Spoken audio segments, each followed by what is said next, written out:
Good evening, and welcome back to Plane Crash for Sleep. I'm glad you're here. Wherever you are in the world tonight, I want you to get comfortable. Really comfortable. Adjust your pillows until they support your head just right. Pull up your blanket or duvet, letting its weight settle over you like a gentle embrace. Dim the lights until they're barely glowing, or turn them off completely if darkness helps you settle into this space we're creating together. Take a deep breath now. Fill your lungs completely. Hold it for just a moment, and then let it out slowly, feeling the tension drain from your shoulders, your neck, your jaw. We're about to embark on a journey together, you and I, through time and space and technical complexity, back to a cold January afternoon in 2008, to one of the world's busiest airports, where a routine landing, the kind that happens thousands of times every single day around the world, became anything but routine.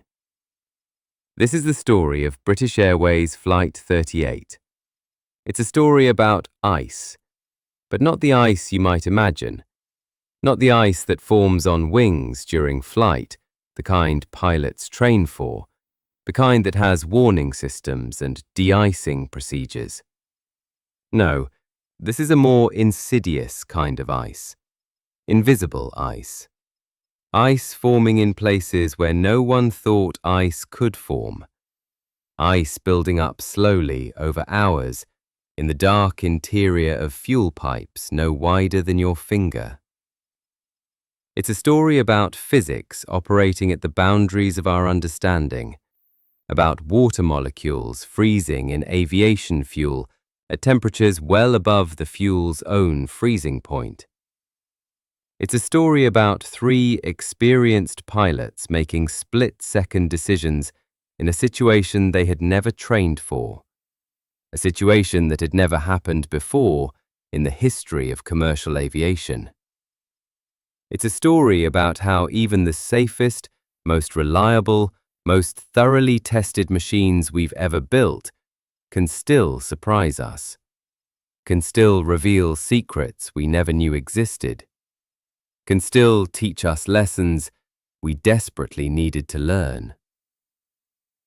This is the story of the Boeing 777's first hull loss, an accident that would take 2 years and thousands of hours of meticulous investigation to fully understand. An accident that would ultimately change how we think about fuel systems on every commercial aircraft flying today. It's a story with a remarkably happy ending. 152 people walked away from a crash that destroyed a 150-ton aircraft. But it's also a story about the fragility of our assumptions, about the gaps in our knowledge, about how close we come to disaster more often than we'd like to believe. So, settle in, let your breathing slow, and let me take you back to that January afternoon, to the moments before everything changed. The date is January 17th, 2008, a Thursday. The time is approaching 12:42 in the afternoon, London time, though for our purposes, for this story we're telling, time has a peculiar quality. Minutes stretch into eternities. Seconds contain lifetimes. But we'll get to those seconds soon enough. For now, picture the scene. If you close your eyes, and you should, let them close gently, naturally, you can almost see it. The grey winter sky over Britain's capital, heavy with clouds that have been threatening drizzle since morning, but never quite making good on that threat. The kind of clouds that press down on a city, making the light flat and diffuse, turning afternoon into a premature twilight.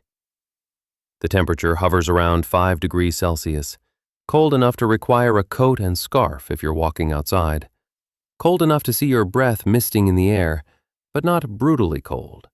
Not the kind of cold that makes headlines or causes schools to close, or brings transportation to a halt. It's just winter in England. Unremarkable, ordinary. The kind of day when millions of Londoners go about their business without giving the weather a second thought, without knowing that above their heads, something remarkable and terrible is unfolding. At Heathrow Airport, 23 kilometers west of central London, nestled between the suburbs of Hounslow and Feltham, the rhythm of operations continues at its usual frenetic but carefully controlled pace. If you've ever flown through Heathrow, you know the feeling of this place, the sense of organized chaos, of barely contained energy, of a system operating at the very edge of its capacity every hour of every day. This airport, which has held the title of world's busiest international airport for decades, sees an aircraft take off or land every 90 seconds during peak hours. Think about that for a moment. Every 90 seconds, a machine weighing anywhere from 100 to 575 tons, carrying anywhere from 150 to 400 human beings, either hurls itself into the sky or drops from it. The runways, two parallel ribbons of concrete stretching nearly 4 kilometers each, are in constant use, marked by the black streaks of thousands upon thousands of tire touches. The taxiways that connect the runways to the terminals form an intricate web, filled at any given moment with aircraft moving like blood cells through arteries, each one precisely spaced, each one following exact routes called out by ground controllers, each one part of this impossibly complex ballet. The terminals themselves are packed with passengers from literally every corner of the globe, speaking hundreds of languages, heading to or coming from destinations on every continent. British Airways, the airport's largest tenant, operates from Terminal 5, a gleaming structure of steel and glass that wouldn't open for another few months after our story takes place. On this January day, BA operations are still split between Terminals 1, 3, and 4, and the airline's pilots and cabin crew move between these terminals with the practiced ease of people who have done this dance thousands of times. Controllers in the tower, sitting in their elevated perch with 360-degree views of the airport, orchestrate all of this with practiced precision.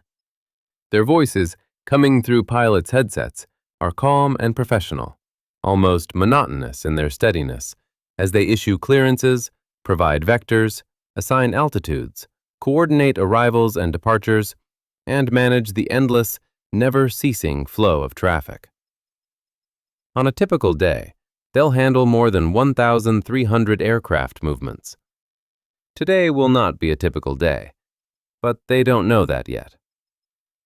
Somewhere in that gray sky, descending through the cloud layers, is a Boeing 777, registration GYMMM. British Airways Flight 38 from Beijing. The aircraft has been airborne for 10 hours and 40-something minutes, having departed Beijing Capital International Airport in the early morning hours, Beijing time. It's carrying 136 passengers and 16 crew members. If you were standing on the ground below, you might catch a glimpse of it through breaks in the clouds, a silvery fuselage catching the weak afternoon sunlight, twin engines slung beneath swept wings, landing gear not yet extended, moving with that peculiar grace that multi-hundred-ton aircraft possess when they're doing what they were designed to do. Inside the cockpit, 3 experienced pilots are preparing for what should be the most routine part of their nearly 11-hour journey. The captain, Peter Burkill, sits in the left seat, his hands resting lightly on the controls, even though the autopilot is flying the aircraft. The senior first officer, John Coward, sits in the right seat, monitoring instruments, making radio calls, backing up the captain.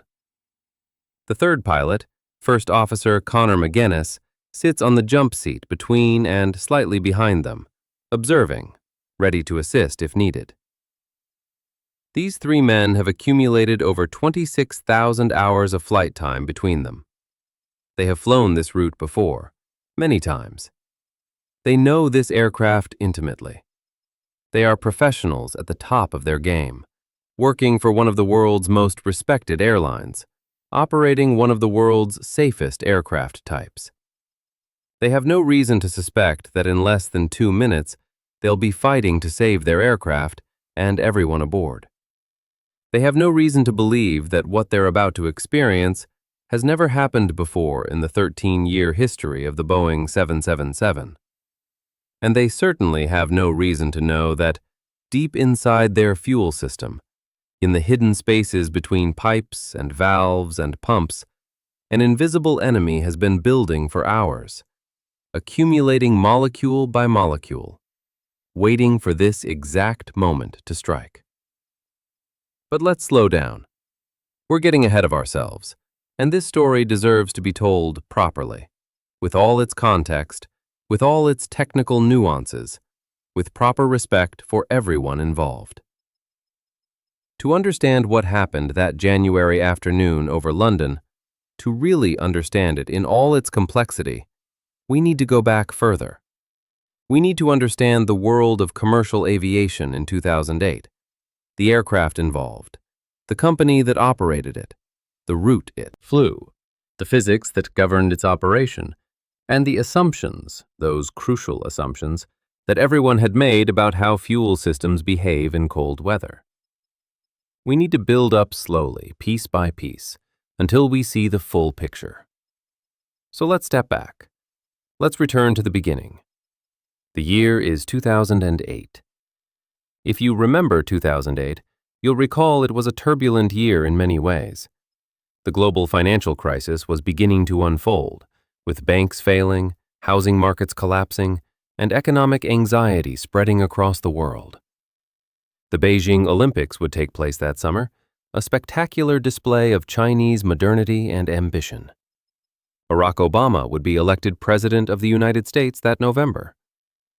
But in the world of commercial aviation, 2008 represented something else. It represented the peak of confidence in a technological revolution. The introduction of modern twin-engine wide-body aircraft had transformed international travel over the previous decade and a half. Aircraft like the Boeing 777 and later the 787, like the Airbus A330 and A350, had made it possible to fly long distances with just 2 engines instead of 3 or 4. This wasn't just an incremental improvement. It was a fundamental shift in how airlines operated, in what routes were profitable, in how travelers could get from point A to point B. The Boeing 777 in particular represented the pinnacle of this revolution. Introduced in 1995, after 6 years of development, the 777 was Boeing's first entirely computer-designed aircraft, every part of it created in a virtual environment before a single piece of metal was cut. It was also the first Boeing commercial aircraft to receive Category 3 approval for low-visibility landings on its first test, and the first to be built with significant input from airlines during the design process. 8 airlines had served as design-build partners, providing feedback on everything from cockpit layout to galley design to cabin configuration. The result was an aircraft that was not just technologically advanced, but also user-friendly, practical, and reliable. The 777 was, and still is, a marvel of engineering. Stand next to one on the ground, and you're struck by its sheer size. The fuselage, at its widest point, measures 6.2 meters in diameter, wide enough that airlines can fit 10 seats across in economy class if they want to, though most choose a more humane 9. The wings stretch 60.9 meters from tip to tip on the standard version, or 64.8 meters on the extended range variants, giving the aircraft the wingspan of nearly 2 747s placed wing to wing. Those wings are thick enough that maintenance crews can walk inside them for inspections, following fuel lines and electrical conduits through spaces lit by work lamps. The wings are also raked back at an angle that's immediately recognizable to aviation enthusiasts, with elegant wingtips that curve upward slightly, giving the aircraft a grace that belies its 350-ton maximum. Takeoff weight. The engines, And the engines are crucial to our story, so pay attention here, are equally impressive. The Boeing 777 can be equipped with engines from any of three manufacturers: General Electric, Pratt & Whitney, or Rolls-Royce. Airlines choose their engine manufacturer when they order the aircraft, and that choice is binding. You can't mix and match. Each engine produces between 77,000 and 115,000 pounds of thrust, depending on the model, which means a single 777 engine produces more thrust than all four engines of a Boeing 747 Classic combined. To put this in perspective, that's enough thrust to accelerate a 300-ton aircraft to 200 miles per hour in about 40 seconds. It's enough to push that aircraft to 43,000 feet altitude, into the thin air of the lower stratosphere. It's enough to keep it flying for 16 hours straight on routes like Singapore to New York. By January 2008, the 777 had amassed an enviable safety record. Over 700 had been delivered to airlines around the world. They had flown millions of flights, carried hundreds of millions of passengers, accumulated tens of millions of flight hours. And in 13 years of service, not a single Boeing 777 had been lost to an accident. Not one. There had been incidents, certainly. A landing gear collapse here, a fire in a cargo hold there. The usual minor dramas that accompany any aircraft over millions of flights. But no hull losses. No fatal accidents. This wasn't just good luck. This was the result of decades of aviation learning distilled into one aircraft design. This was the result of redundant systems backing up redundant systems, of failure modes that had been analyzed and mitigated, of certification requirements that demanded proof of safety under every conceivable condition. The 777 was, quite literally, one of the safest machines humans had ever created. Airlines knew this. Pilots knew this. Passengers, whether they consciously thought about it or not, knew this. When you boarded a 777, you were boarding an aircraft that had never failed to bring its passengers home safely. British Airways, too, had an exemplary safety record that stretched back decades.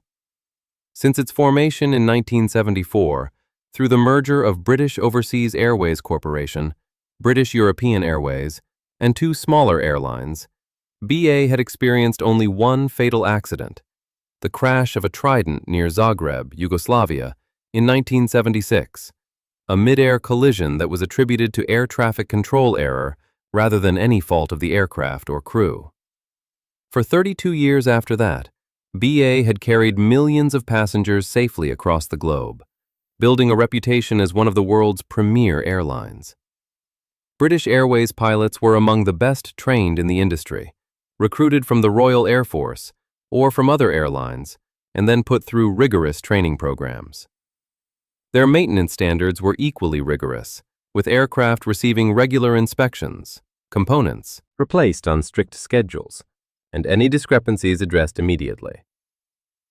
The airline's operational procedures were conservative and safety-focused, erring on the side of caution whenever there was doubt. This culture permeated the entire organization, from the boardroom to the ramp, from headquarters to the most distant outstation.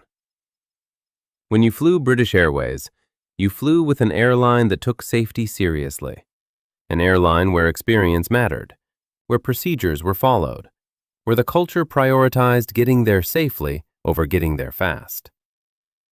This culture would prove crucial on that January afternoon, would make the difference between a crash that everyone walked away from and one that ended very differently.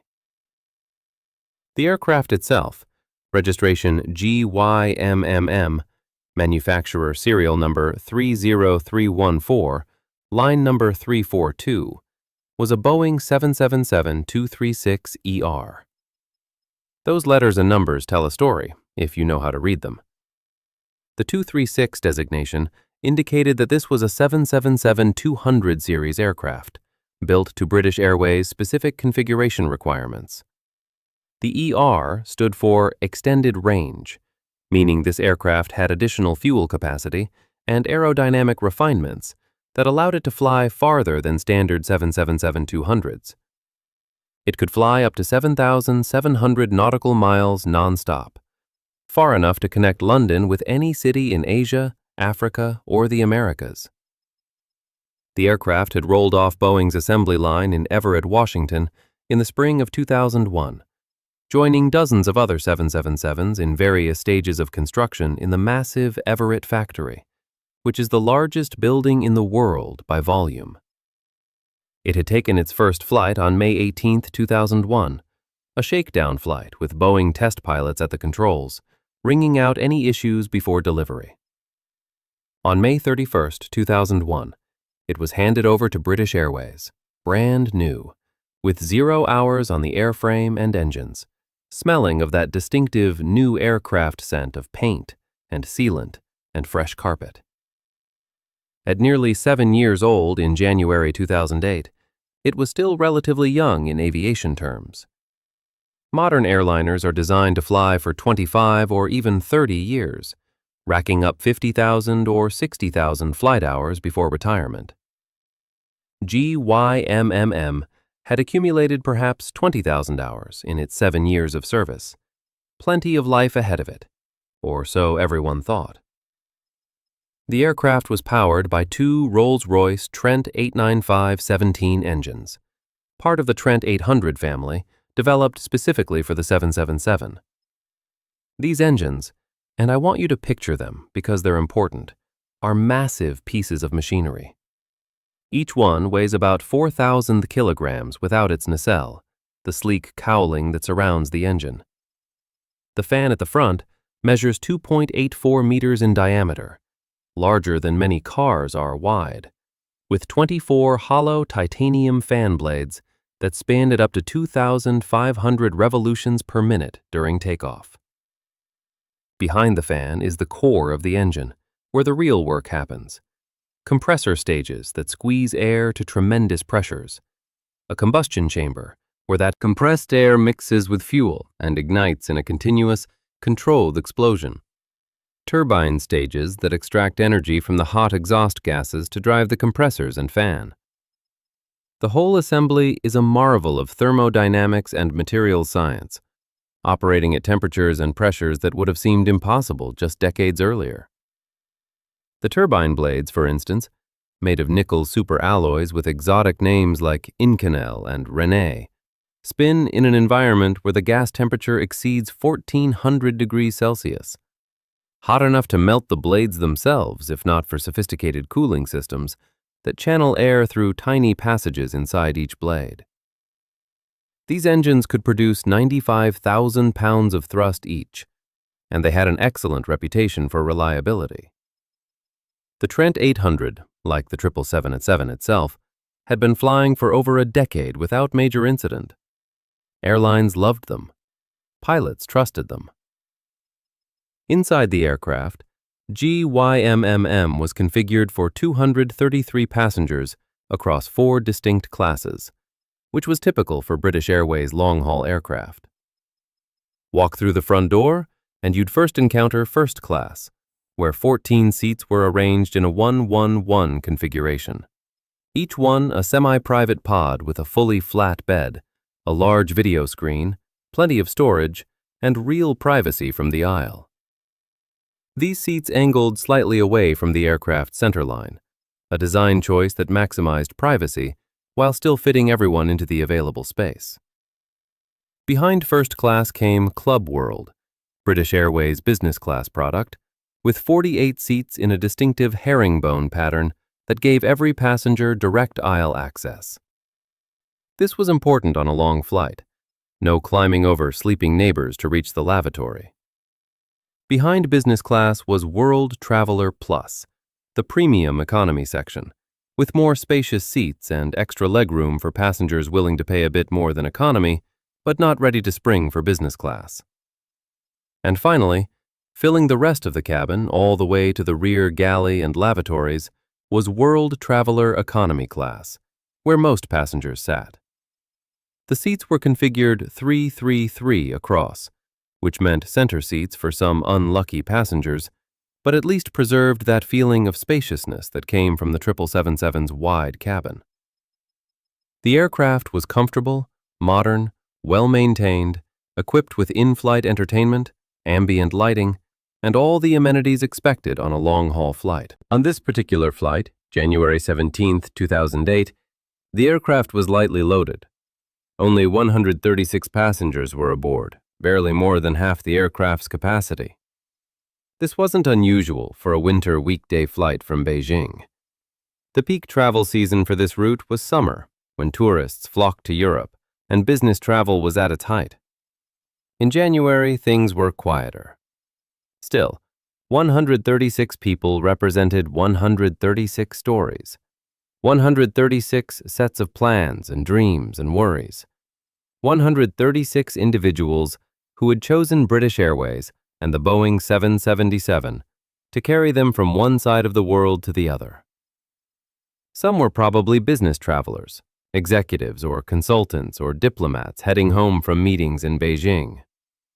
Others might have been tourists, wrapping up trips to see the Forbidden City and the Great Wall. Perhaps there were students returning to university after visiting family. Maybe some elderly passengers traveling to see children or grandchildren who had settled in Britain.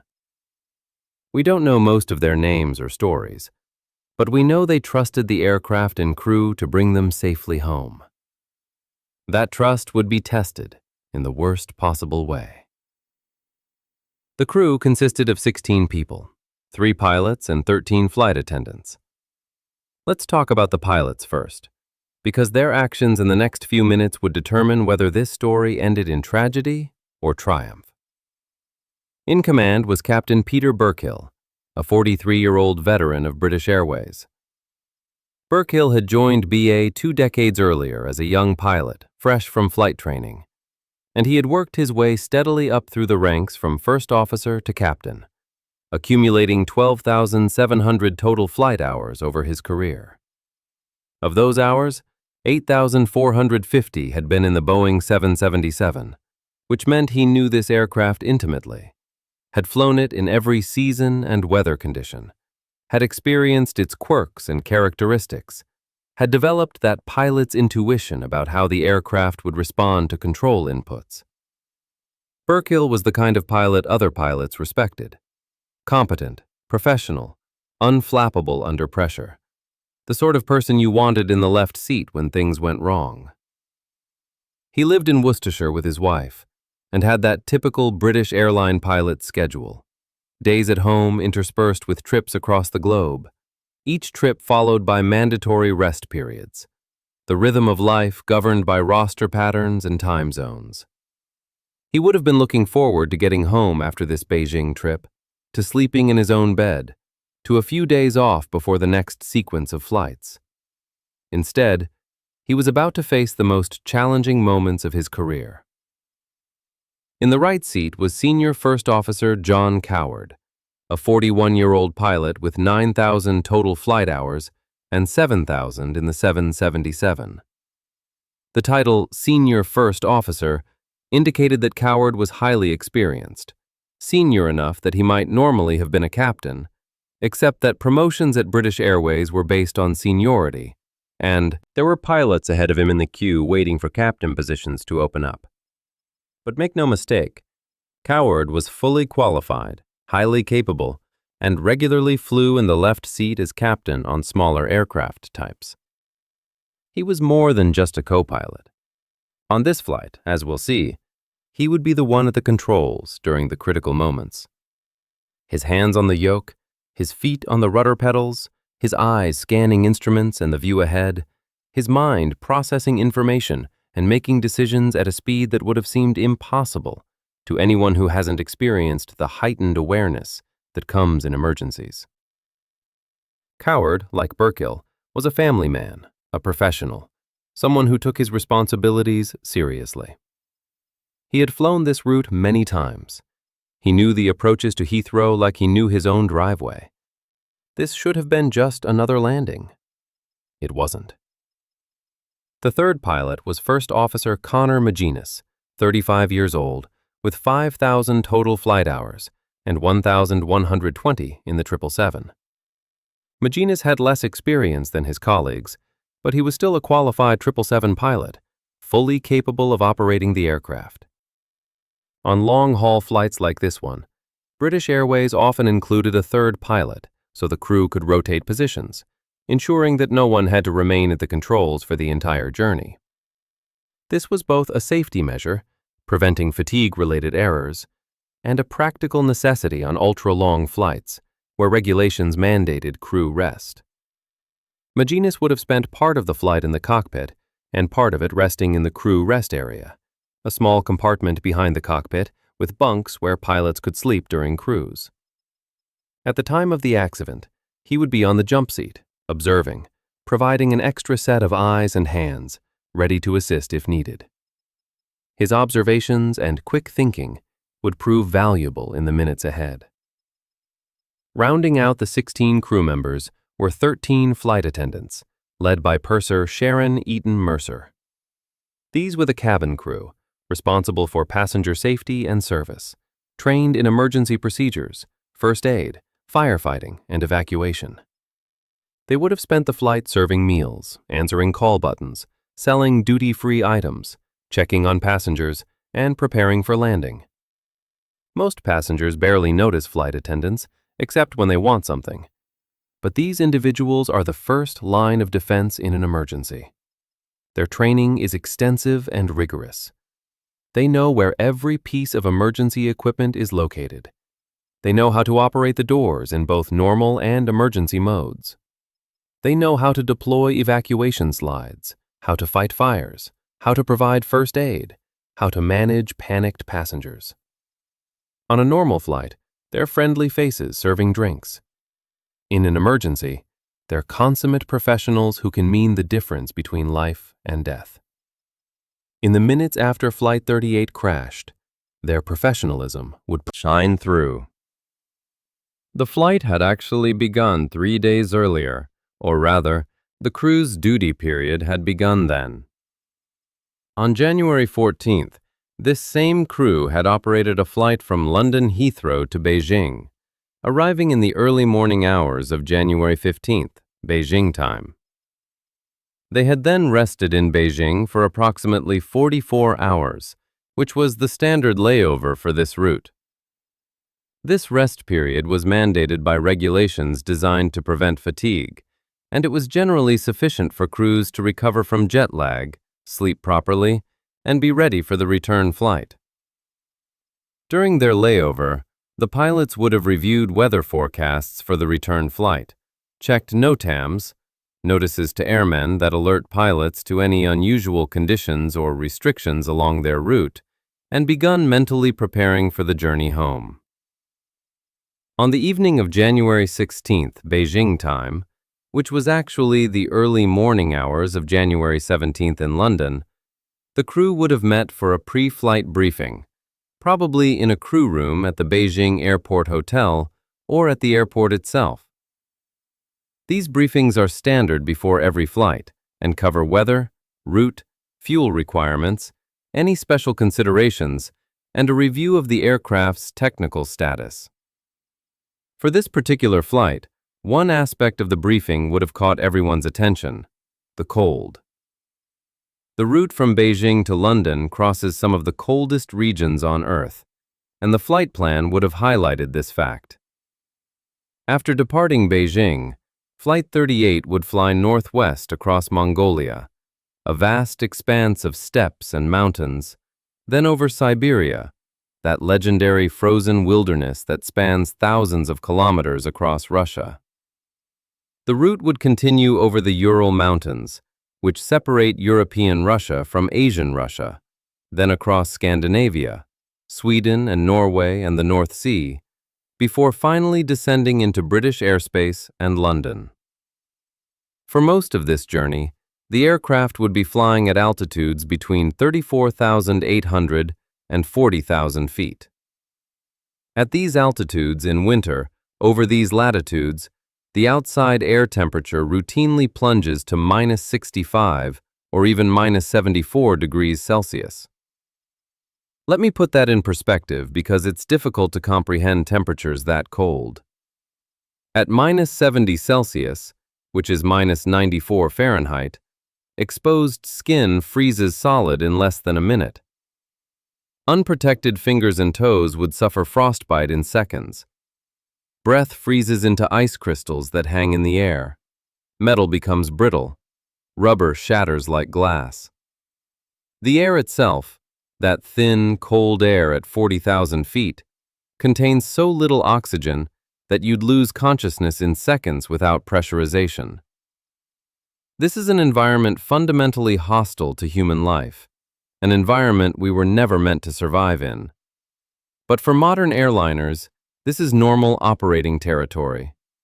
The aircraft are designed for it, certified for it, fly through it every day. The fuselage is pressurized and heated, maintaining a comfortable environment inside, while the temperature just inches beyond the aluminum skin is cold enough to kill. The fuel, loaded into wing tanks that are directly exposed to that cold air, is formulated to remain liquid at extremely low temperatures. Jet A1 fuel, which is the standard fuel used by most airlines outside North America, has a maximum freezing point of -47 degrees Celsius, with most batches having actual freezing points well below that. The engines are designed to operate in extreme cold, with fuel systems that warm the fuel before it reaches sensitive components, preventing ice formation that could clog filters or damage fuel metering units. Or so everyone believed. What no one knew in January 2008 was that under certain very specific conditions that were not well understood, that had never been adequately tested, that fell outside the assumptions built into certification requirements, something could go wrong. Something that had been waiting to happen since the first Boeing 777 flew in 1994.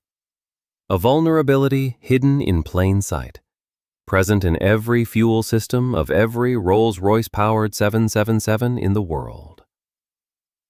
Deep inside the fuel system, in components no larger than a bread box, a perfect storm of physics was waiting to happen. But we're getting ahead of ourselves again. Let's return to the morning of January 17th, 2008, Beijing time, and follow our crew as they prepare for what they believe will be a routine flight home. The crew would have met in the early morning darkness of Beijing, gathering their flight bags, reviewing their paperwork, discussing the flight ahead. The pre-flight briefing would have covered all the standard items. Weather at London showed typical winter conditions: overcast skies, good visibility, light winds, nothing problematic. The aircraft, GYMMM, showed no outstanding maintenance issues, no deferred items, everything fully serviceable and ready to fly. Fuel load had been calculated based on the planned route, forecast winds, and required reserves: 71,401 kilograms of Jet A1, which was about 90,000 liters, loaded at a temperature of 5 degrees Celsius. This is an important detail, so let's pause on it for a moment. Fuel temperature matters in aviation for several reasons. Warmer fuel is less dense than cold fuel, which means you need more volume to get the same weight. It also flows more easily through pumps and filters. But temperature matters most for what we're about to discuss: the formation of ice. You see, aviation fuel isn't pure hydrocarbons. It contains small amounts of water, which is unavoidable. Water enters fuel systems during refueling, through condensation in tanks, through atmospheric moisture, 100 different pathways. The specifications allow up to 100 parts per million of water in aviation fuel, though most fuel contains significantly less. This water exists in two forms: dissolved water, which is molecularly mixed with the fuel and completely invisible, like sugar, dissolved in coffee, and entrained water, which exists as tiny droplets suspended in the fuel, so small they don't settle out but remain dispersed. The fuel loaded onto GYMMM that morning in Beijing would later be tested and found to contain approximately 40 parts per million of dissolved water, and perhaps 30 parts per million of entrained water. If you do the math, that's roughly 3 liters of dissolved water and 2 liters of entrained water in the entire fuel system. About the amount you might put in a large pitcher. A tiny amount, really, spread across 90,000 liters of fuel. Under normal circumstances, this water poses no problem whatsoever. The fuel system is designed to handle it, to tolerate it, to work with it. But circumstances aboard Flight 38 would turn out to be anything but normal. After the briefing, the crew would have traveled to Beijing Capital International Airport, a massive modern facility that had been extensively upgraded in preparation for the 2008 Olympics later that year. They would have passed through security, shown their credentials, made their way out to the aircraft on the ramp. Picture the scene: the pre-dawn darkness, the pools of light from ramp lights reflecting off the aircraft's polished aluminum skin, the sounds of ground vehicles moving about, the smell of jet fuel and hydraulic fluid and exhaust. The aircraft would have been positioned at its gate, connected to ground power, with ground crew already at work loading cargo and catering, fueling, performing their checks. The pilots would have conducted their external pre-flight walk-around inspection, a ritual that pilots perform before every flight. Captain Burkill, or one of the first officers, would have walked around the entire aircraft, looking at everything with practiced eyes.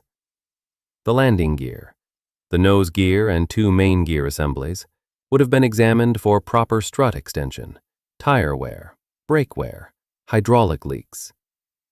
The wings would have been checked for any damage, for proper control surface position, for no ice or frost contamination.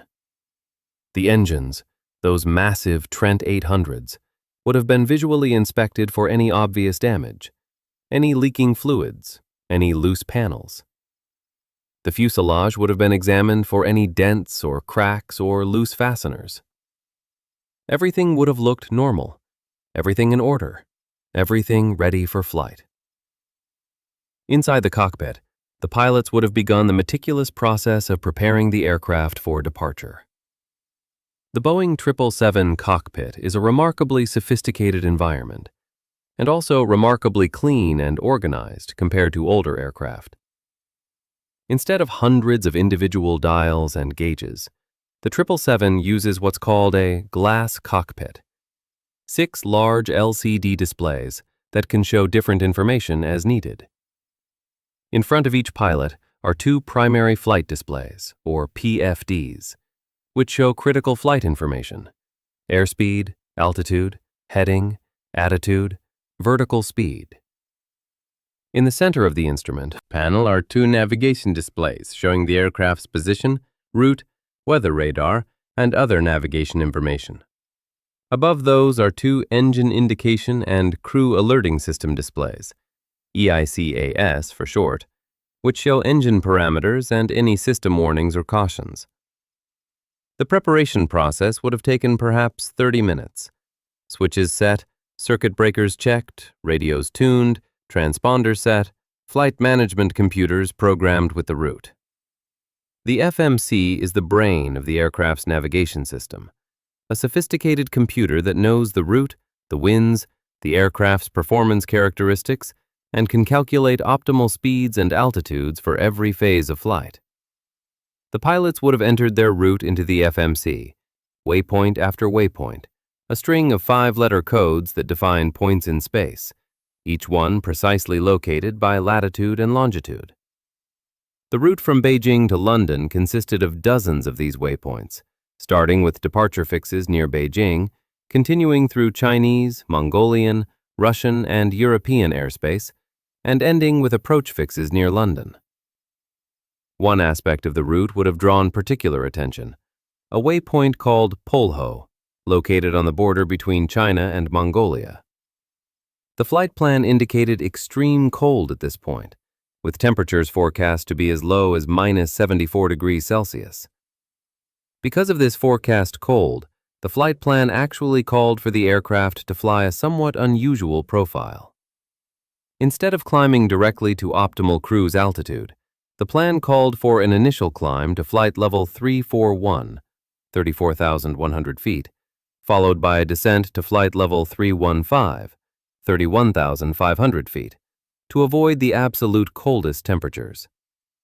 This kind of route planning was standard for flights over northern Asia and Siberia in winter. It balanced fuel efficiency against cold weather concerns, keeping the aircraft low enough to avoid the worst cold, but high enough to be efficient. The pilots would have discussed this during their pre-flight preparation. They would have noted the forecast temperatures and agreed to monitor their fuel temperature throughout the flight. The Boeing 777's EICAS displays fuel temperature continuously, showing the temperature of the fuel in the main tanks in white digits. The plan was simple. If fuel temperature approached its freezing point, they would request a descent to a warmer altitude. This was standard cold weather operating procedure, and it gave the crew a tool to manage what they perceived to be the main risk, fuel actually freezing solid. What they couldn't know, what no one in the aviation industry knew at that time, was that the real risk wasn't fuel freezing. The real risk was something much more subtle, much more insidious, something that would only reveal itself 10 hours later as they descended toward London. At 0209 GMT, which was 10:09 a.m. Beijing time, Flight 38 pushed back from gate E42 at Beijing Capital International Airport. The ground crew disconnected the jetway, removed the chocks from the wheels, connected the pushback tug, and began pushing the 150-ton aircraft backward, away from the terminal. In the cockpit, the pilot started the auxiliary power unit, a small jet engine in the tail that provides electrical power and compressed air. Then they started the main engines, one at a time, watching the start sequence on their ICAS displays. Each engine start followed the same choreography: the igniters firing, the fuel flow beginning, the engine spooling up through 50% N2 rotation speed, stabilizing, the other engine parameters coming online. Within 2 minutes, both engines were running smoothly, their familiar whine filling the cabin. The pushback tug disconnected, and Flight 38 began its taxi to the runway. Beijing Capital has 3 parallel runways, and on this morning, they would be departing from runway 01. Runway 01, indicating a heading of roughly 010 degrees, essentially north. The taxi took perhaps 10 minutes, the aircraft following the painted yellow center lines, pausing at intersections, the pilots going through their taxi checklists, confirming flap setting, reviewing takeoff data. The senior first officer would have made a radio call to Beijing Tower. Beijing Tower, Speedbird 38, ready for departure, runway 01, using the call sign Speedbird that British Airways pilots have used since the airline's formation. Tower would have responded with a clearance. Speedbird 38, Beijing Tower, cleared for takeoff, runway 01, wind 020 at 5 knots. The aircraft rolled onto the runway, lining up on the center line, the pilots advancing the throttles to takeoff thrust. The 2 Trent 800 engines spooled up to full power, producing 190,000 pounds of thrust combined, an inconceivable amount of force. The aircraft accelerated down the runway, slowly at first due to its massive weight, then faster, faster, the rumble of wheels on concrete filling the cabin. Passengers pressed back into their seats by the acceleration. At 165 knots, about 190 miles per hour, Captain Burkill called "rotate," and the flying pilot pulled gently back on the control yoke. The nose came up, the main gear lifted off the runway, and Flight 38 became airborne, climbing into the pre-dawn sky over Beijing. The time was 0213 GMT. In 10 hours and 29 minutes, this aircraft would be sliding across the grass at Heathrow with both engines barely producing any thrust. But for now, everything was normal. Everything was going according to plan. The initial climb was completely routine.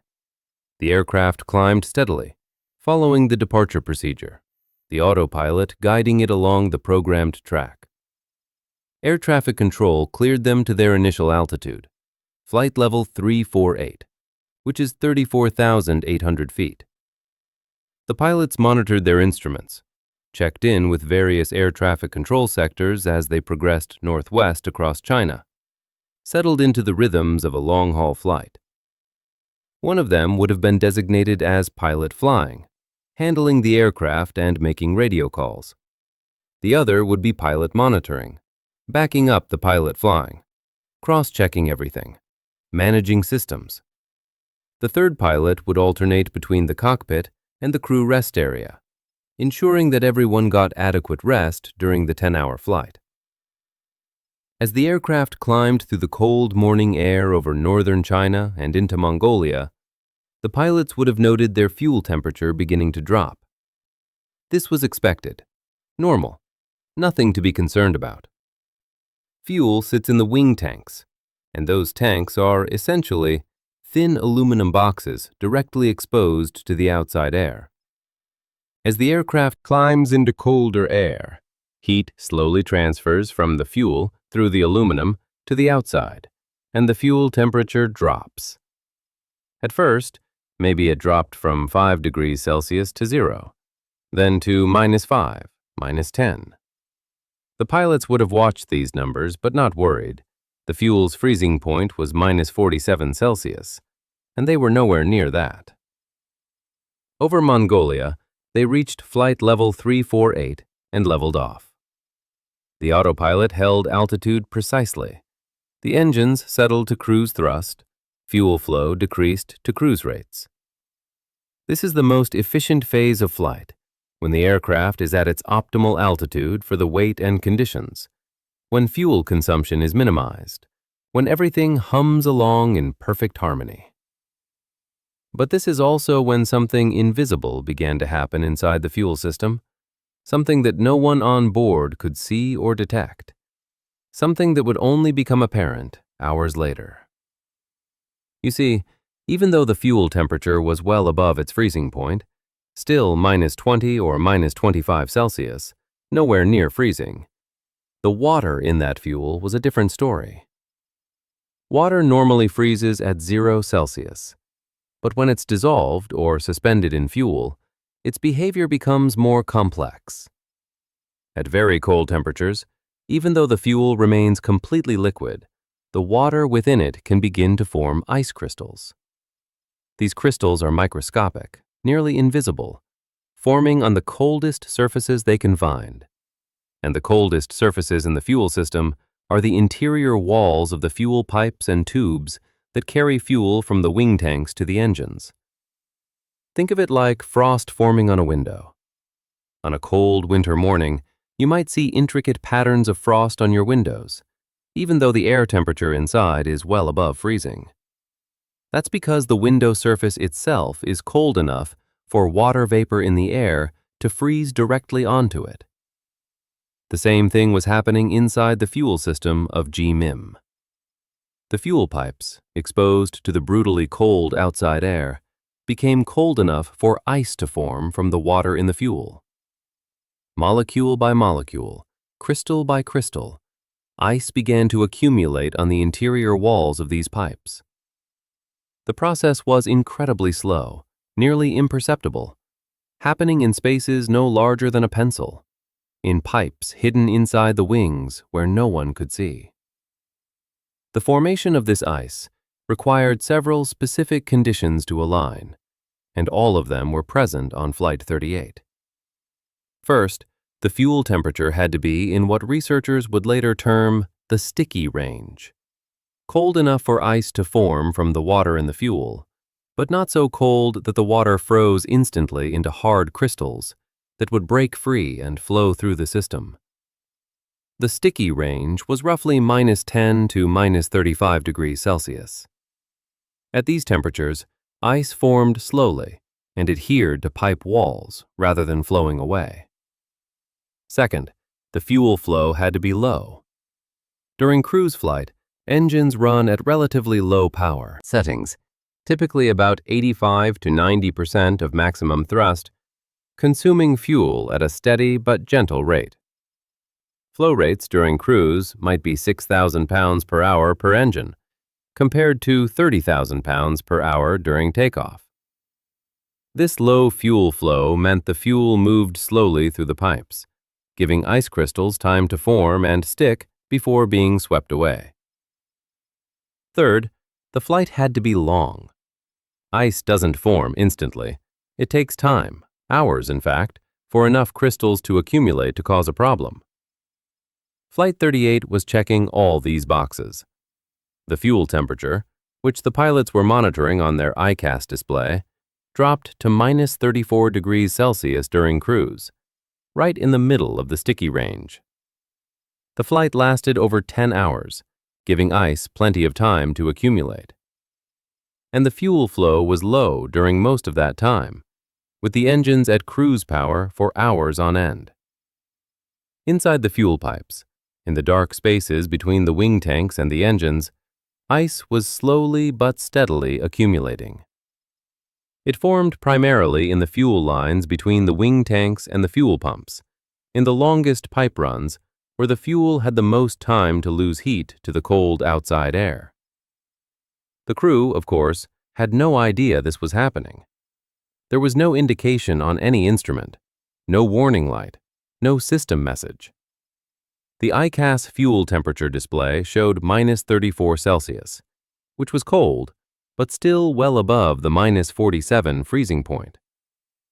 All engine parameters were normal: fuel flow, fuel pressure, engine RPM, exhaust gas temperature. Everything right where it should be. The aircraft was functioning perfectly. As far as anyone could tell, it was just another routine long-haul flight. The route continued across Siberia, that vast expanse of taiga forest and tundra that covers millions of square kilometers. Down below, hidden by darkness and clouds, was a landscape of endless forests, frozen rivers, isolated villages connected by rough roads and railways. A region where temperatures regularly drop to minus 50 or minus 60 in winter. The aircraft flew over the Ural Mountains, over Russia's industrial heartland, over Scandinavia. The pilots would have changed sectors every 30 minutes or so, checking in with Russian air traffic control, then Finnish, then Swedish, each controller passing them along to the next, a relay race spanning continents. About 2 hours into the flight, air traffic control requested they climb to a higher altitude, flight level 380, which is 38,000 feet. The crew accepted, engaged the autopilot's vertical navigation mode, and the aircraft climbed smoothly to its new altitude. Later, they climbed again to flight level 400, 40,000 feet. At this altitude, the outside air temperature dropped to minus 74 degrees Celsius, as cold as it would get during the entire flight. Now, I want you to understand what minus 74 Celsius means. This is 101 degrees below 0 Fahrenheit. This is colder than the surface of Mars on a typical day.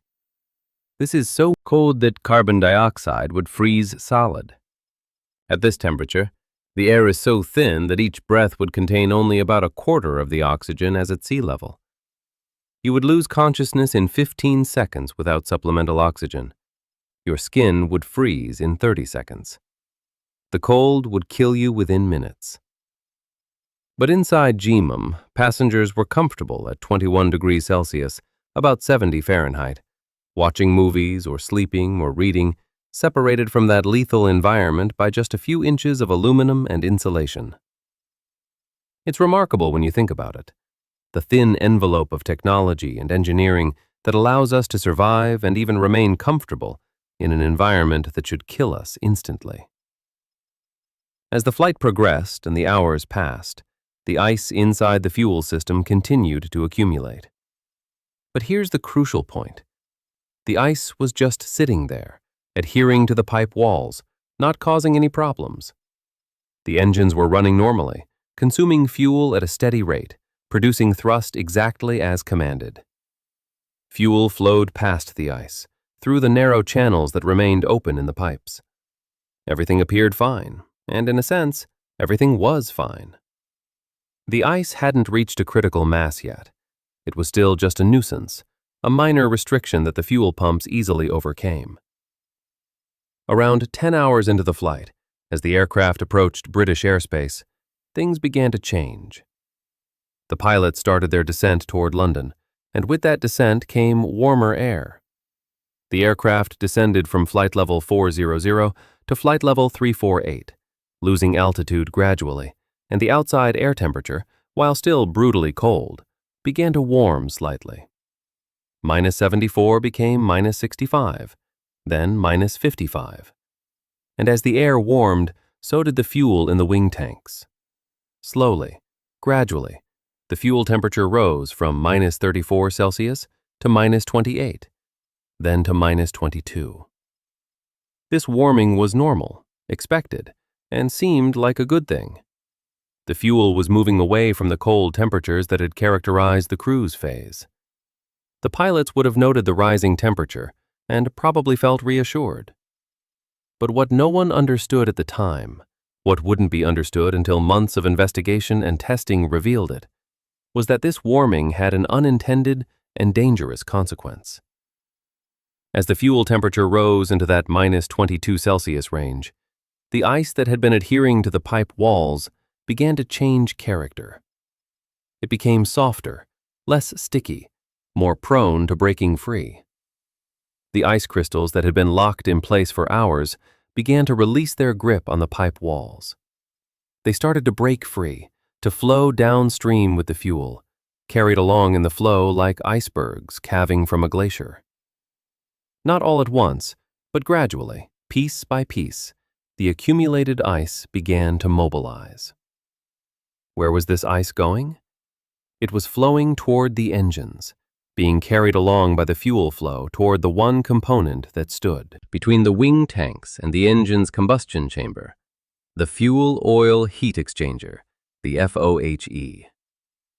Now I need you to understand what a FOHE does and why it was so critical to what happened next, because this component would turn out to be the key to the entire accident. The FOHE serves two essential purposes in a jet engine. First, it cools the engine oil. Jet engines generate tremendous amounts of heat. The turbine section operates at temperatures that would melt most metals. All that heat needs to be managed, and one of the ways we manage it is through oil cooling. The engine oil, which lubricates the bearings and gears inside the engine, gets very hot, several hundred degrees Celsius. That hot oil needs to be cooled, and the FOHE does this by passing it through a heat exchanger, where cold fuel flows on the other side of thin metal tubes. The heat transfers from the hot oil to the cold fuel, cooling the oil and warming the fuel. That's the second purpose of the FOHE. It warms the fuel. This might seem redundant given that we've been talking about ice in the fuel, but bear with me. By the time fuel has flowed from the wing tanks through various pipes and pumps, it's very cold. Cold enough that any ice in it could cause problems in downstream components, like fuel filters or fuel metering units. The FOHE warms the fuel enough to melt any ice and ensure smooth flow through the rest of the fuel system. Under normal circumstances, this system works beautifully. Cold fuel comes in, gets warmed by hot oil, flows onward to the engine completely ice-free. The FOHE itself, at least in the Rolls-Royce Trent 800 engine, is a compact but complex device, about the size of a large toaster. Inside it are 1,180 small-diameter steel tubes, arranged in a precise matrix. Fuel enters the top of the FOHE and flows through these tubes. Hot oil enters the main body of the FOHE and flows around the outside of the tubes, separated by thin tube walls. The tubes themselves are crimped at various points along their length to improve heat transfer efficiency. The crimps create turbulence in the fuel flow, which increases the surface area contact and helps more heat transfer. This is elegant engineering, compact and efficient. But the design had one characteristic that no one had fully appreciated, one detail that would prove critical. The tubes protruded slightly, about 4 millimeters, from the top plate of the FOHE into the fuel inlet chamber. This protrusion was intentional, designed to help prevent small debris particles from entering the tubes. The inlet end of each tube was also crimped to a slightly smaller diameter than the rest of the tube, again to help keep debris out. These features, the protruding tubes, the narrow inlet crimp, were meant to protect the system.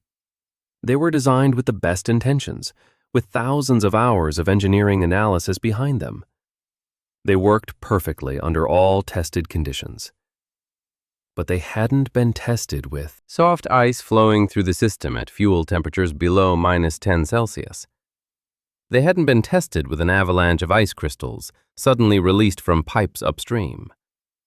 They hadn't been tested with the exact conditions that were developing aboard Flight 38 as the aircraft descended toward London. And that's because no one knew those conditions were possible. The certification requirements, the test protocols, the collective understanding of how fuel systems behaved, all of it was based on the assumption that as long as fuel temperature stayed well above its freezing point, ice wouldn't be a problem. That assumption, which had seemed perfectly reasonable for decades, was about to be proven tragically wrong. Flight 38 continued its descent. Around 11,000 feet, the aircraft entered a holding pattern. This was normal for Heathrow on a busy day. Aircraft often had to wait their turn to land, circling in designated holding areas, while controllers managed the flow of traffic onto the runways. The pilots would have received instructions from air traffic control. Speedbird 38, hold as published at WILLO, flight level 110. Expect further clearance time 12:42. The aircraft entered the hold at WILLO, a waypoint southwest of Heathrow, flying in an elongated racetrack pattern. Each circuit of the hold took about 4 minutes. 1 minute outbound from the fix, a 180-degree turn, 1 minute inbound to the fix, another 180-degree turn. Repeat. The engines were at low power, just enough to maintain altitude and speed in the holding pattern. Fuel flow minimal, barely 1,000 pounds per hour per engine. This holding pattern, though routine and unremarkable to everyone involved, was the final piece falling into place. The ice that had been accumulating for hours, that had begun breaking free during the descent, now had extra time to migrate downstream toward the FOHEs. And with the engines at such low power, the fuel flow was barely enough to keep things moving. Ice continued to flow, to accumulate, to gather at the one restriction point in the entire fuel system, the inlet end of those 1,180 small diameter tubes in each FOHE. The tube inlets, protruding into the fuel stream, crimped to a narrow diameter, were the perfect trap.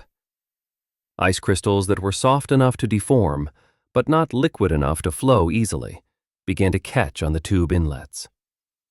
One crystal caught, then another, then dozens, then hundreds.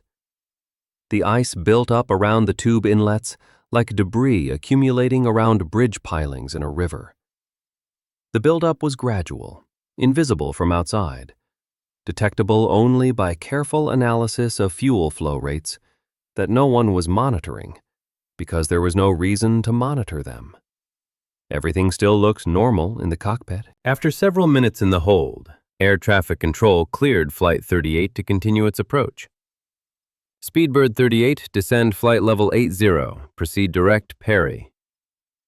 The autopilot disconnected from the hold, turned the aircraft toward the next waypoint, and began descending. The pilots ran through their approach checklist, reviewing the landing plan. They would be landing on runway 27 left, Heathrow's main landing runway, when winds favored westerly operations. The approach would follow a standard arrival procedure, bringing them in from the east over London descending gradually until they intercepted the Instrument Landing System, the ILS, which would guide them down the final few miles to touchdown. At this point, everything was still completely normal from the crew's perspective. All engine instruments showed normal indications: fuel flow, fuel pressure, oil temperature, oil pressure, N1 and N2 rotation speeds, exhaust gas temperature. Every parameter was exactly where it should be. The ICAS display showed no warnings, no cautions, no system messages. The aircraft was responding normally to control inputs. If you had asked the pilots at this moment whether anything was wrong, they would have said no, absolutely not. Everything is fine. We're on approach for a normal landing. They had no way of knowing that inside each engine's FOHE, the ice had now blocked enough tubes to reduce fuel flow capacity by perhaps 20 or 30%. This reduction didn't matter yet because the engines were at low power, demanding relatively little fuel. The restricted FOHEs could still deliver enough fuel to satisfy that demand. But that was about to change. The aircraft descended through 3,000 feet, following the approach path. London sprawled beneath them, millions of lights, even in the afternoon dimness. The River Thames winding through the city like a silver ribbon. Roads and railways converging on the capital from every direction. The pilots could see the airport ahead in the distance. 2 parallel ribbons of runway lights, the familiar landmarks of Heathrow's terminals and control tower. They were cleared for the ILS approach to runway 27 left. At 1,000 feet above the ground, they intercepted the glide slope, that invisible radio beam that would guide them down the final 3 degrees to touchdown. The autopilot captured the glide slope and began following it, making tiny adjustments to pitch and power to keep the aircraft descending at exactly 700 feet per minute, at exactly 140 knots airspeed. At 600 feet above ground level, about 2 miles from the runway threshold, Senior First Officer John Coward disconnected the autopilot and took manual control of the aircraft. This was standard procedure at British Airways for this phase of flight. The autopilot flew the aircraft down to about 600 feet. Then the human pilot took over for the final minute of flight and the landing itself. Coward's hands were on the control yoke, his feet on the rudder pedals, his eyes scanning between the instruments and the view ahead through the windscreen. Everything felt normal. The aircraft was responding exactly as it should. Airspeed 140 knots, descent rate 700 feet per minute, perfectly on the glide slope, perfectly on the localizer center line. In 90 seconds, they would touch down.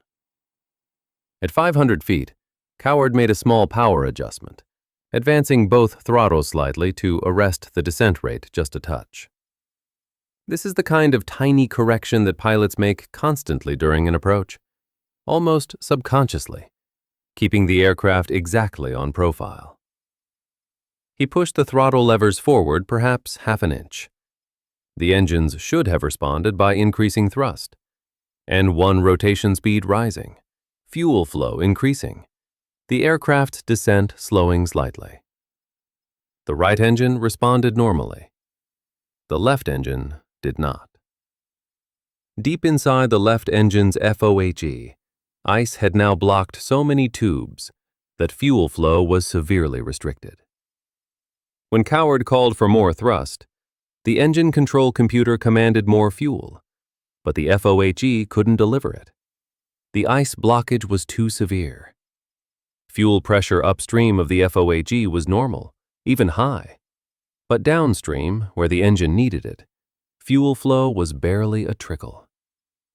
The left engine hung at low power, producing perhaps 30% of commanded thrust. For a moment, the imbalance wasn't obvious, because Coward had only requested a small thrust increase, and the right engine had complied, partially compensating. At 430 feet above the ground, about 1.5 miles from the runway threshold, Coward pushed the throttles forward more aggressively, calling for significantly more thrust to arrest the descent as the aircraft settled below the glide slope. This time, The engine response, or lack of response, was unmistakable. The right engine spooled up smartly, its N1 rising from 62% toward 70%, thrust increasing, doing exactly what it was supposed to do. The left engine barely moved, stuck at about 62% N1, producing minimal thrust, essentially idling. The aircraft began to yaw slightly right because of the asymmetric thrust. The left side with almost no thrust, the right side producing normal thrust. Coward felt it immediately through the controls, that telltale resistance as the aircraft tried to turn toward the dead engine. He applied left rudder to counteract the yaw, but he was now dealing with something no training had prepared him for. An engine that wasn't failed, that wasn't running rough, that showed no warnings on the ICAS, but that simply wouldn't produce thrust. In the right seat, Captain Burkill saw the engine instruments and instantly recognized the problem. "Where's the power?" he asked, his voice tight but controlled. It wasn't really a question expecting an answer. It was an expression of disbelief. A pilot's shorthand for, "Something is very wrong with our engines." He reached for his throttles, pushing them full forward to the maximum thrust. Detent. In the Trent 800 engine, there are several thrust settings controlled by throttle position: idle, climb thrust, maximum continuous thrust, and takeoff go-around thrust, which is the absolute maximum the engines can produce, reserved for takeoffs and emergency situations like this one. Burkill selected toga thrust, what pilots call firewall throttles, demanding every ounce of power the engines could give. The right engine responded immediately, its N1 climbing rapidly toward 90%, fuel flow surging, exhaust gas temperature rising, thrust building. The engine was doing its job, producing perhaps 35,000 pounds of thrust, which would normally be more than enough to fly the aircraft. But Flight 38 wasn't a light aircraft on a normal day. It was a 150-ton machine with 152 people aboard, already descending below its desired flight path, already low and slow, already in a precarious position. It needed both engines. The left engine's N1 barely moved. It hung at 62%, maybe crept up to 63%, producing perhaps 10,000 pounds of thrust instead of the 35,000 pounds commanded. Inside that engine's FOHE, the ice blockage was now nearly complete, with possibly 80 or 90% of the tubes blocked. A tiny amount of fuel was squeezing through the few remaining open tubes, just enough to keep the engine running, but nowhere near enough to produce meaningful thrust. The aircraft was now in serious trouble, descending through 250 feet above the ground, about 1 mile from the runway, with insufficient thrust to maintain altitude or even arrest the descent. Coward pulled back on the control yoke, raising the nose to reduce the descent rate. But this came at the cost of airspeed. The aircraft slowed from 140 knots toward 130 knots, trading speed for descent rate. The stall warning system, sensing the decreasing airspeed and increasing angle of attack, began alerting with a stick shaker, literally a device that violently shakes the control yoke to warn the pilot that the aircraft is approaching a stall. The stick shaker activated, a harsh mechanical vibration in Coward's hands, demanding attention, demanding immediate action. The standard response to a stick shaker is to lower the nose and add power, increasing airspeed and decreasing angle of attack. But Coward couldn't lower the nose. They were only 200 feet above the ground now, with houses and roads and the airport perimeter fence directly below. And he couldn't add power. The throttles were already at maximum, and the left engine simply wasn't responding. In the cockpit, alarms were now sounding continuously. The stick shaker, altitude callouts from the ground proximity warning system announcing 200, 100, 50 in an urgent, synthesized voice, possibly other cautions. All three pilots were focused entirely on saving the aircraft, on getting just a little more altitude, a little more speed, a little more distance, trying to stretch the glide to the runway. But physics is unforgiving, and a 150-ton object in motion follows the laws of motion inexorably. The aircraft was descending at about 1,000 feet per minute now, dropping 17 feet every second, and it was still 0.8 miles from the runway threshold. At about 100 feet above the ground, perhaps 20 seconds after the power problem first became apparent, Second Officer Maginas, sitting on the jump seat, keyed his radio and made an emergency call. "Mayday, Mayday, Speedbird 38. His voice was remarkably calm given the circumstances. Following training, even in the midst of crisis, there was no time for details, no time to explain what was happening. Just the three words that tell air traffic control and emergency services that an aircraft is in distress. In the Heathrow Tower, controllers immediately activated the airport's emergency procedures. Fire trucks and ambulances began rolling toward the approach path of runway 27 left. The aircraft descended below 50 feet, now over the A30 road that runs along Heathrow's eastern perimeter.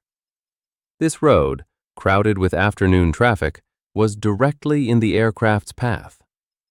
Cars and trucks moved along, their drivers unaware that a crippled Boeing 777 was about to cross directly overhead at an altitude of just 30 feet. Some drivers would later report hearing the engines, looking up in alarm, seeing the aircraft impossibly low, close enough to make out details on the fuselage. One photograph, taken by a motorist with remarkable presence of mind, would capture the aircraft just a few feet above the perimeter fence, landing gear extended, flaps down, the moment frozen in time. A 150-ton machine about to return to Earth, with or without runway beneath it. The aircraft cleared the perimeter fence with perhaps 5 feet to spare, the main landing gear passing over the chain-link fence that separated the airport from the surrounding neighborhood. Ahead, still 200 meters away, was the runway threshold, marked by approach lights and displaced threshold markers. Coward did everything he could to reach it, holding the nose up, letting airspeed bleed away, stretching the glide. But it wasn't enough. At 12:42:53 chapter miles time, 12 hours, 42 minutes, and 53 seconds after departing Beijing, the main landing gear of British Airways Flight 38 struck the grass field just short of runway 27 left's displaced threshold. The impact was remarkably gentle given the circumstances, a testament to Coward's skill in managing the final moments. The aircraft hit with the landing gear absorbing most of the force, the main gear struts compressing but not collapsing initially. But the aircraft was still traveling at about 120 knots, 138 miles per hour, and it was on grass, not concrete. The landing gear immediately began plowing through the soft ground, the tires leaving deep furrows, throwing up huge clods of dirt and grass. The nose was still in the air, the aircraft in a slightly nose-high attitude, so the main gear took all the force. The pilots felt a massive deceleration, the aircraft suddenly dragging against the earth, but they couldn't control it anymore. The controls did nothing. They were passengers now, along with everyone else on board, waiting to see where and how this would end. The aircraft slid across the grass for about 300 meters, leaving twin trenches 30 centimeters deep, moving at tremendous speed, but decelerating rapidly. As it slid, the right main landing gear, which had struck the ground first and hardest, began to fail. The enormous forces overwhelmed the structure. The right main gear assembly, designed to withstand the force of a normal landing but not the sustained side loads and dragging forces of a rough field impact, collapsed progressively. First, the main strut bent, then mounting points in the wing structure failed. Then the entire assembly tore free from the aircraft. The right engine nacelle, slung beneath the right wing just aft of the landing gear, dropped and struck the ground. The engine casing, designed for smooth airflow, not impacts with Earth, ruptured. The rotating components inside, the massive fan, the compressor stages, the turbines spinning at thousands of RPM, disintegrated catastrophically as they contacted the ground. Pieces of turbine blade and compressor stage became projectiles, thrown forward and sideways. The engine tore free from its mounting pylon and separated from the aircraft, tumbling across the grass, leaving a trail of debris. The left main landing gear held on longer, but ultimately met the same fate, collapsing and separating from the aircraft. With both main landing gear gone, the aircraft was now sliding on its belly, on the wing lower surfaces, on the engine nacelles. The left engine, already barely running, struck the ground and tore free just as the right engine had done. The nose landing gear, which had been in the air during most of the slide, finally contacted the ground as the fuselage pitched forward. It immediately collapsed backward and upward, punching through the forward fuselage, creating a gaping hole in the underside of the aircraft just behind the cockpit. Throughout this violence, the fuselage itself remained remarkably intact. The aluminum structure, designed to withstand enormous loads during normal flight, absorbed the impacts without breaking apart. The passenger cabin stayed intact. The windows didn't shatter. The emergency exits remained usable. This is a testament to modern aircraft design, to decades of learning from previous accidents, to crashworthiness standards that require aircraft to survive impacts at certain speeds and attitudes. The Boeing 777, even in a crash, was protecting its occupants. After perhaps 8 seconds and 300 meters of sliding, the aircraft came to rest just short of the runway threshold, the nose pointing left of the runway centerline, both engines gone, both main landing gear gone, the nose gear collapsed, the underside of the fuselage Scraped and torn, but the cabin intact. Immediately, the cabin crew sprang into action. They had felt the impact, felt the deceleration, known instantly that this was an emergency. Before the aircraft even stopped moving, they were preparing to evacuate. Purser Eaton Mercer and the other flight attendants moved to their assigned doors, assessed whether each door was safe to open, checked for fire outside, prepared to deploy evacuation slides. In the cockpit, the pilots were also moving on instinct and training. Burkill reached for the fire handles, pulling them to shut off fuel and hydraulics to both engines, reducing fire risk. He made sure the seatbelt sign was on. Unnecessary, really, since everyone had felt the crash, but training kicked in regardless. Coward, who had been flying the aircraft until 2 seconds ago, was now focused on shutting down systems, making the aircraft safe, preventing any secondary hazards. Maginas was preparing to evacuate from the cockpit, checking that everyone was responsive, uninjured, ready to move. In the cabin, passengers were remarkably calm, at least at first. The impact had been violent, but not catastrophic. Most people were shaken, frightened, but not seriously injured. Some had minor bumps and bruises from items falling from overhead bins. Some had strained muscles from bracing against seats. But no one was screaming. No one was panicking. British reserve, perhaps, or shock, or the simple fact that they were alive and could tell it. The evacuation began within seconds. Flight attendants opened doors and deployed evacuation slides, those long inflatable chutes that allow passengers to slide from the aircraft to the ground in seconds. Release seatbelts, leave everything, come this way. The commands were sharp, urgent, practiced. Passengers began moving toward exits, leaving behind carry-on bags and coats and electronic devices. Everything that had seemed important moments ago, suddenly irrelevant. The evacuation slides deployed with loud pops as their gas generators activated, inflating them in seconds. Passengers sat at the doorsill, pushed off, slid down to the grass below. Some fell, some tumbled. Everyone got up and ran. Fire trucks and ambulances were already arriving, emergency services converging on the crashed aircraft from every direction. Firefighters in protective gear ran toward the aircraft with hoses ready, prepared to fight fires that fortunately weren't burning.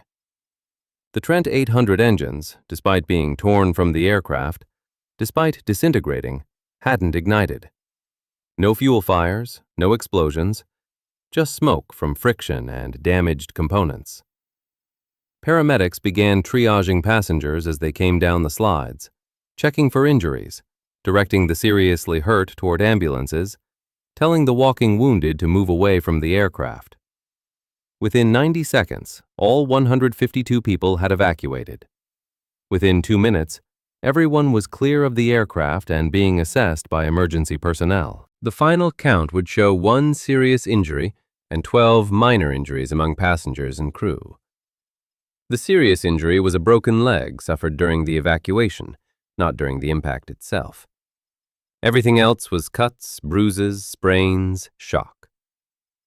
Out of 152 people aboard an aircraft that crash-landed 300 meters short of the runway at 120 knots after losing thrust from both engines, 151 people walked away essentially uninjured.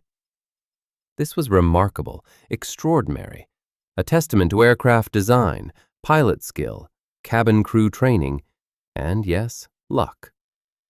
The pilots had kept the aircraft under control until the very last moment, ensuring the impact was as gentle as possible.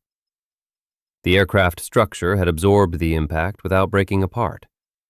The cabin crew had executed a perfect evacuation. Emergency services had responded within seconds. Everything that could have gone right after the loss of engine thrust did go right. But the question remained, why did the engines lose thrust?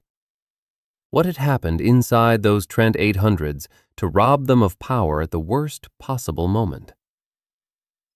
The aircraft sat on the grass, surrounded by emergency vehicles, both engines lying several hundred meters behind it along the slide path. And nobody knew the answer. Not yet. The investigation began immediately, as it always does after an accident. The Air Accidents Investigation Branch, the AAIB, Britain's aviation safety agency, was notified within minutes. Investigators were dispatched to the scene before the last passenger had even been taken to hospital. The crash site was secured, documented, photographed from every angle.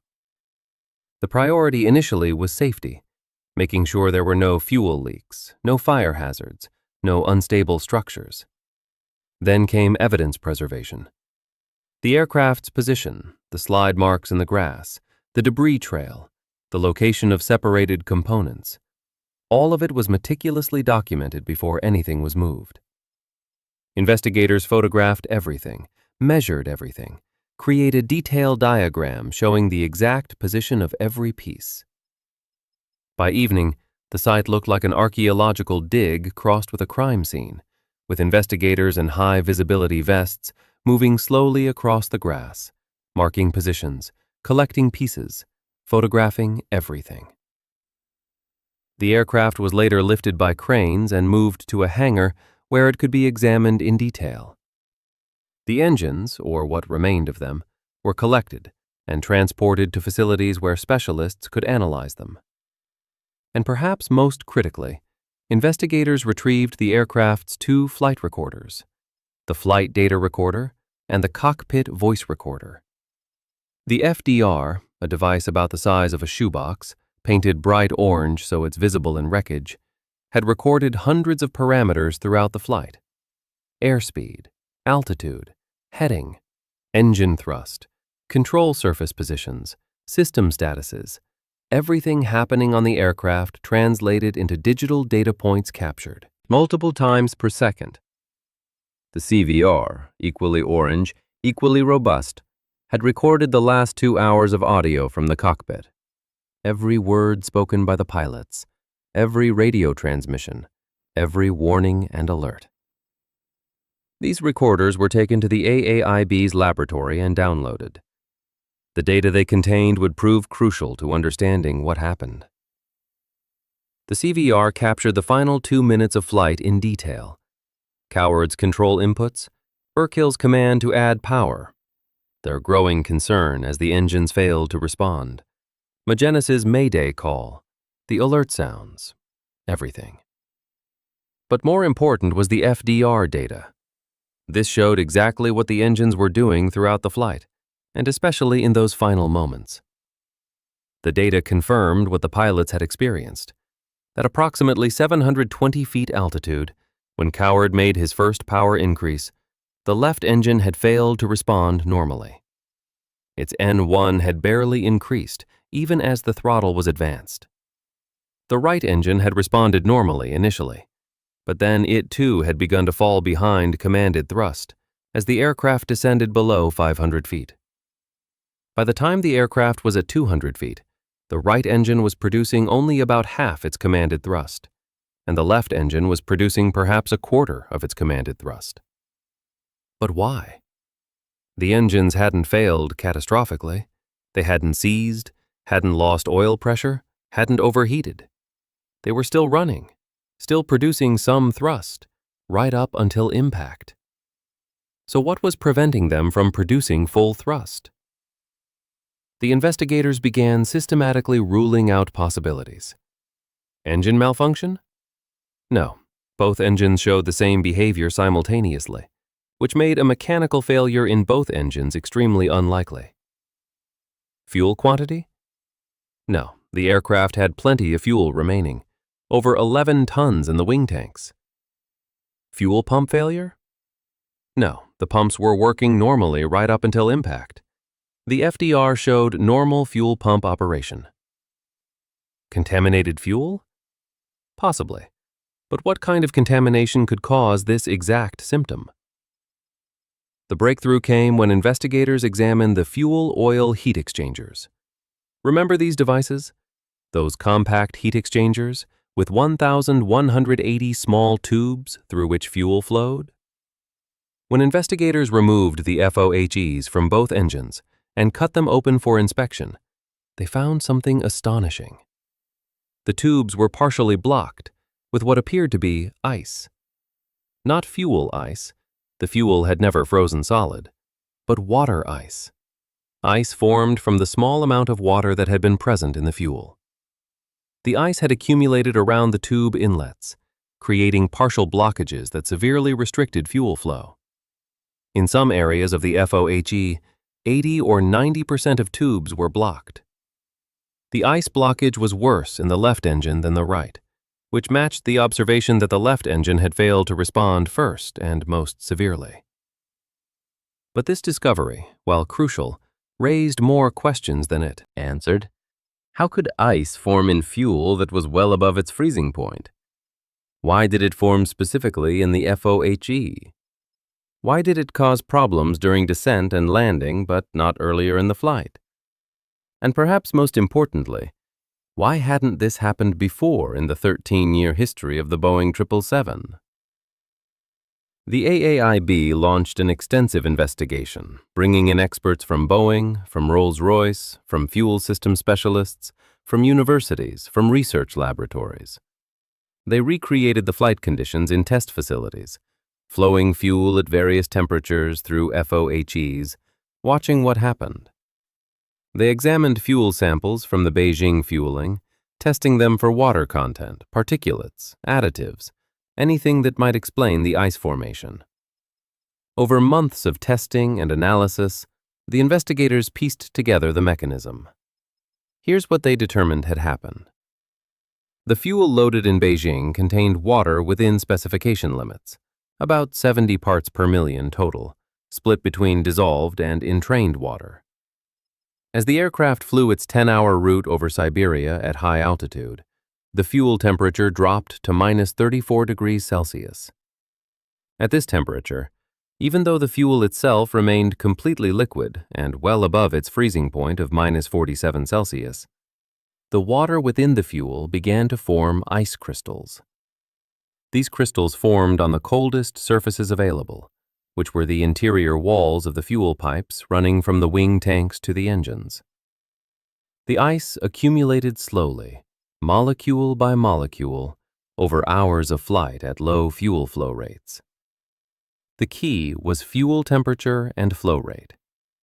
At temperatures below about -10°C, ice could form from the water in the fuel and adhere to pipe walls. But this ice didn't cause problems immediately, because the fuel flow during cruise was steady and continuous, and the ice just sat on the pipe walls, not moving, not blocking flow. As long as fuel temperature stayed in that -20 to -34 range, the ice remained locked in place, hard and brittle. But then came the descent. As the aircraft descended and the ambient air warmed, the fuel temperature rose. As it rose from -34 toward -20 and eventually -15, the ice began to change character. Ice at -34 is hard and brittle. Ice at -15 is softer, more plastic, more prone to deforming. The ice that had been locked to the pipe walls for hours began to break free, carried along by the fuel flow like icebergs in a river. This ice flowed downstream toward the engines, and when it reached the FOHE, it encountered the tube inlets. These inlets, remember, protruded slightly into the fuel flow and were crimped to a narrow diameter. They were essentially a perfect trap for soft ice.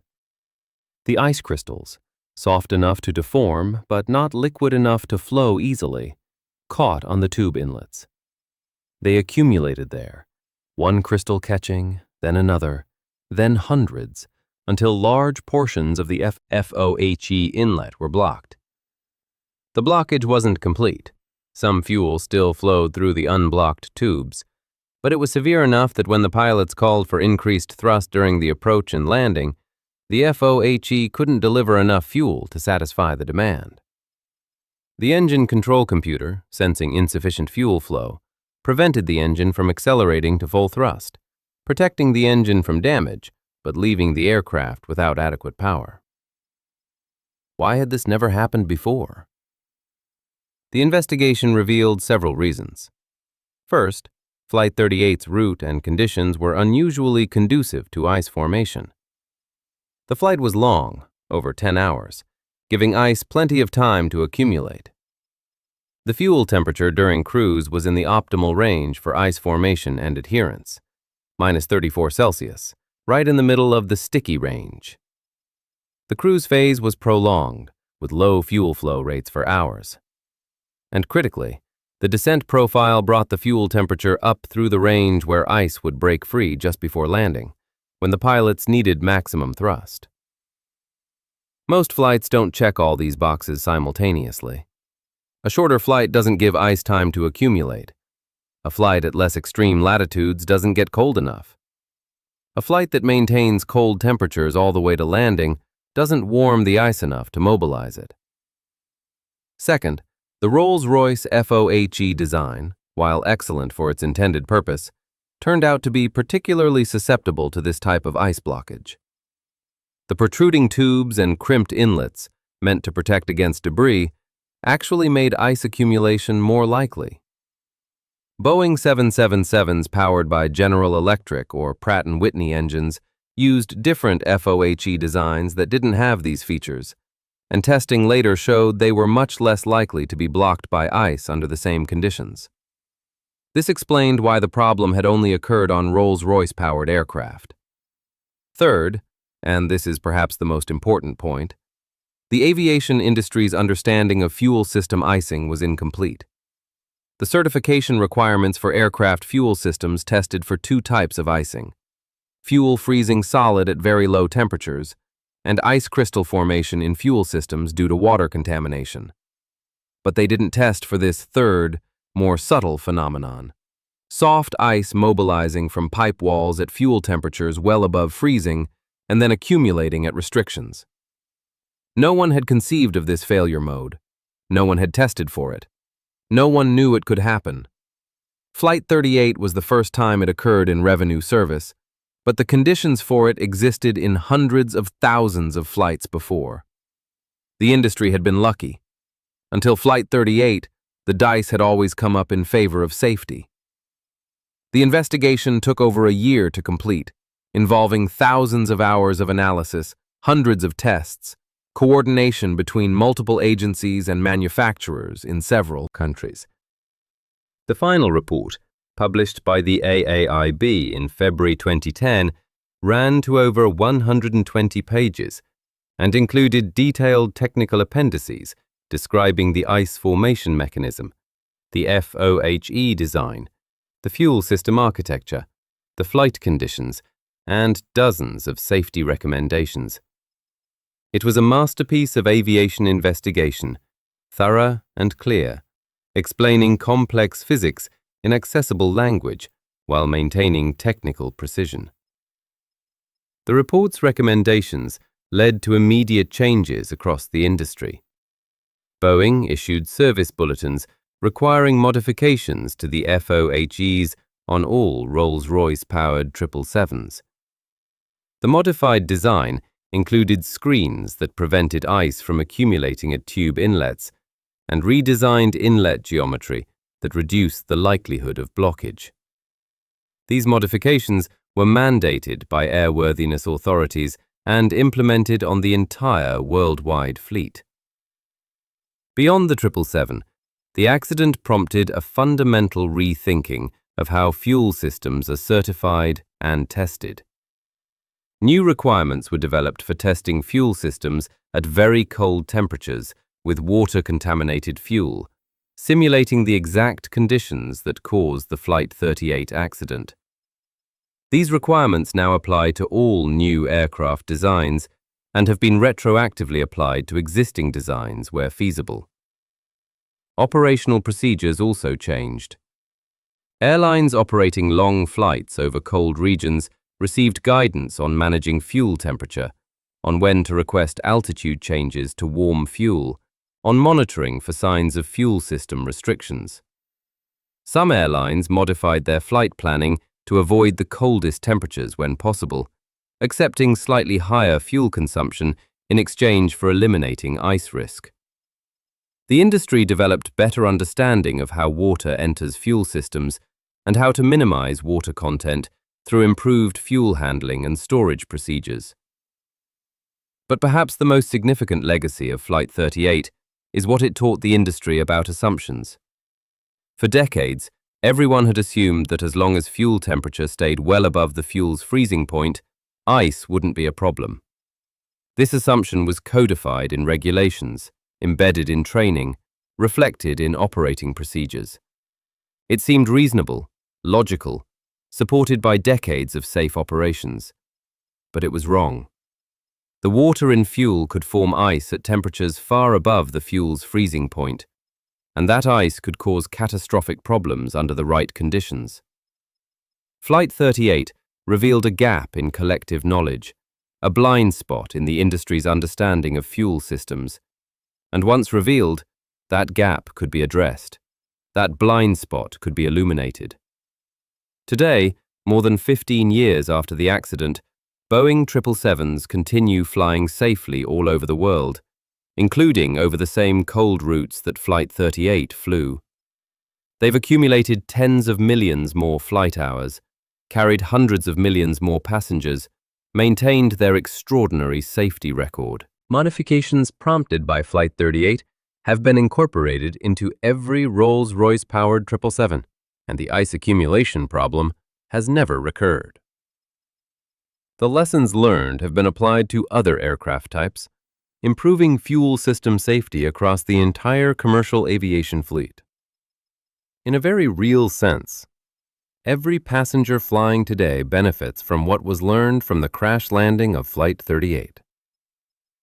And what of the people involved? Captain Burkle, Senior First Officer Coward, and First Officer Maginas all returned to flying after the accident. They were recognized for their skill in managing an unprecedented emergency, for keeping the aircraft controllable until the end, for ensuring that everyone survived. The cabin crew received similar recognition for their professionalism during the evacuation. The passengers, after medical treatment and support, returned to their lives, most of them undoubtedly more aware of aviation safety than before, but also more confident in it, given that they had survived what should have been a fatal accident. The aircraft itself, GYMMM, registration canceled, was eventually scrapped, its role in aviation history complete. There's something almost poetic about how this accident unfolded and was resolved. A complex chain of events, cold temperatures, specific fuel conditions, particular engine design, exact flight profile, precise timing, all had to align for the accident to occur. Change any one element and the accident wouldn't have happened. But when all those elements did align, the result wasn't catastrophe, but survival. Because other chains of events aligned as well. Skilled pilots, robust aircraft structure, effective emergency response, thorough investigation, meaningful safety improvements. This is how aviation safety advances. Through the careful study of accidents and incidents, through the willingness to question assumptions, through the systematic elimination of hazards once they're identified. The story of British Airways Flight 38 is ultimately a story about the limits of knowledge and the power of learning. No matter how sophisticated our technology, no matter how thorough our testing, no matter how comprehensive our regulations, there will always be things we don't know, scenarios we haven't considered, failure modes we haven't imagined. But when those unknown unknowns reveal themselves, we have a choice. We can dismiss them as freakish, one-time occurrences, or we can study them carefully, understand them deeply, and ensure they never happen again. Aviation as an industry has consistently chosen the latter path, and that's why flying remains one of the safest activities humans engage in. Tonight, as you drift toward sleep, think about those 152 people sliding down evacuation slides onto the cold grass at Heathrow, alive and mostly uninjured, despite having just crashed. Think about the investigators who spent months solving the puzzle of why the engines failed. Think about the engineers who redesigned the fuel systems, the regulators who updated the rules, the pilots who now benefit from procedures developed in response to this accident. Think about the invisible web of knowledge and experience and careful attention to detail that keeps millions of people safe in the air every single day. Every flight you take, every time you board an aircraft and it lifts off and carries you across continents and oceans and returns you safely to Earth, you're benefiting from lessons learned from flights like BA038, from accidents studied and understood and prevented from recurring. The cockpit voice recorder from Flight 38 has long since been silent, its data downloaded and analyzed, its role complete. The flight data recorder has told its story. The aircraft has been dismantled, but the lessons endure. They're embedded in every Boeing 777 fuel system, in every pilot's training, in every inspector's checklist, in the collective memory of an industry that learns from its mistakes and grows safer because of them. Those 152 people walked away that January afternoon because decades of aviation learning had created an aircraft that could survive a crash, because training had prepared crews to handle emergencies, because emergency services were ready to respond.